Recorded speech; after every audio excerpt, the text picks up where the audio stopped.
வணக்கம். நான் சித்த மருத்துவர் சங்கீதா பேசுகிறேன். இன்றைக்கி ஒழுங்கற்ற மாதவிடாய் பிரச்சனைகள் எவ்வாறு ஏற்படுகிறது அதை பற்றி பார்க்கலாம். இப்பொழுதெல்லாம் இளம் தலைமுறையினர் அதாவது 13 வயதிலிருந்து 35 வயதுக்கு உட்பட்ட மகளிர் அதிகமாக மாதவிடாய் பிரச்சனைகளாக பாதிக்கப்படுகின்றனர்.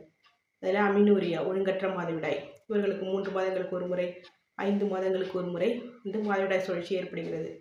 இதற்கு காரணங்கள் அப்படின்னு பார்த்தா மன அழுத்தங்கள் அதிகமாக மன அழுத்தம், குழப்பங்கள், அதே போல் ஸ்ட்ரெஸ்ஸால் பாதிக்கப்படுவதால் ஓவர் திங்கிங் அதெல்லாம் அவங்களுக்கு ஹார்மோன்கள் சமநிலையின்மை காணப்படுகின்றது. அது மன அழுத்தத்தை குறைக்க வேண்டும். மேலும் அவங்களுக்கு ஓவர் வெயிட்டு, உடற்பயிற்சியின்மை, ஒரே இடத்துல உட்காந்துருக்கிறது, இந்த இதனாலேயே அதிக சோம்பல்தனம், அதாவது இதுலேயும் ஈடுபாடு இல்லாமல், சாப்பாட்டில் உணவில் ஈடுபாடு இல்லாமல், இதனால் இந்த பிரச்சனைகள் வருகிறது அதிகமாக. மேலும் அவங்க பேக்கரி உணவுகள்லாம் சாப்பிட்றது, ப்ராசஸ்டு ஃபுட்டு அது போல் சாப்பிட்றதுனாலையும் பிராய்லர் சிக்கன் அதிகமாக எடுத்துக்கிறது, வெளி ஃபுட்டு அதிகமாக சாப்பிட்றது, அதனாலேயே அவங்களுக்கு பிசிஓஎஸ், பிசிஓடி நீர்க்கட்டிகள்லாம் ஏற்படுகிறது. கார்போஹைட்ரேட் நிறைந்த உணவுகள் அதிகமாக எடுத்துக்கிட்டாலும் வரும். மேலும் அனிமியா, இரத்த சோகை, சரிவிகித உணவு இல்லாமையாலும் இந்த பிரச்சனைகள்லாம் ஏற்படுகிறது. இதற்கு நம்ம எப்படி இயற்கையாகவே மூலிகை மருந்துகள் மூலம் சரி பண்ணலாம் அப்படின்னு பார்த்தா அவங்க நல்லா உடற்பயிற்சி செய்யணும்.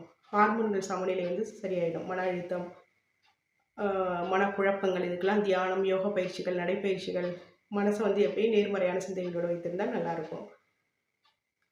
அதேபோல் இயற்கை உணவுகள்லாம் கீரை, காய்கறிகள், நார்ச்சத்து உணவுகள்லாம் சரிவிகிதமாக எடுத்துக்கணும். புரோட்டீன், கார்போஹைட்ரேட், அதேபோல் விட்டமின்கள், தாதுக்கள் நிறைந்த உணவுகள், சிறுதானியங்கள், புரதங்கள் அதிகமாக, பருப்பு வகைகள்லாம் அதிகமாக சாப்பிடணும். நிறைய தண்ணீர் குடிக்கணும். தியானம், யோகா பயிற்சிகள், நடைப்பயிற்சிகள் நமக்கு சிறந்தது.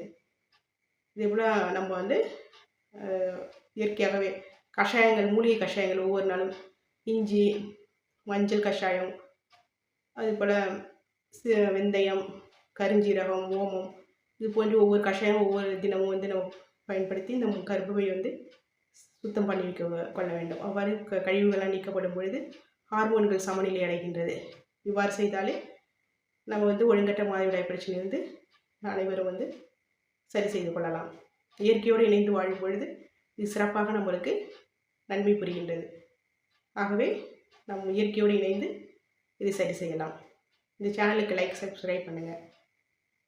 மேலும் தொடர்பு கொண்டு சந்தேகங்களை தெளிவுபடுத்திக்கலாம். நன்றி.